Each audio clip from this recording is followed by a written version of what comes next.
ఈ ప్రభుత్వము మరేమాత్రం ఇట్లా చీమ దోమ కుట్టినట్టు కూడా ఏమనిపిస్తలేదా?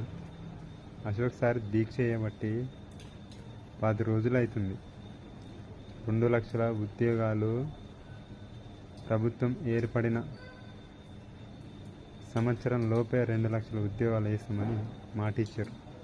ఆ 2 లక్షల ఉద్యోగాలు ఇంకెప్పుడేస్తారని దాని గురించి దీక్ష చేయడం జరుగుతుంది. అశోక్ సార్ ఒక ప్రాంతాన్ని నుంచి ఇంకొక ప్రాంతాన్ని నుంచి ఇట్లా తీసుకుపోవడంలో ప్రభుత్వం పాటిస్తుంది.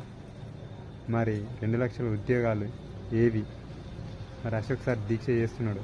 కనీసం మరి ముఖ్యమంత్రి గారికి ఏమో చీమ దోమ గరిచినట్టుగా మంత్రులకు, ఎమ్మెల్యేలకు, ఎంపీలకు ఏమి పట్టించుకోరా? మరి తెలంగాణ రాష్ట్రంలో ఉన్న నిరుద్యోగులు అందరూ దీక్ష చేయవలసి వస్తుంది. పరిస్థితి ఘోరంగా ఉంటుంది.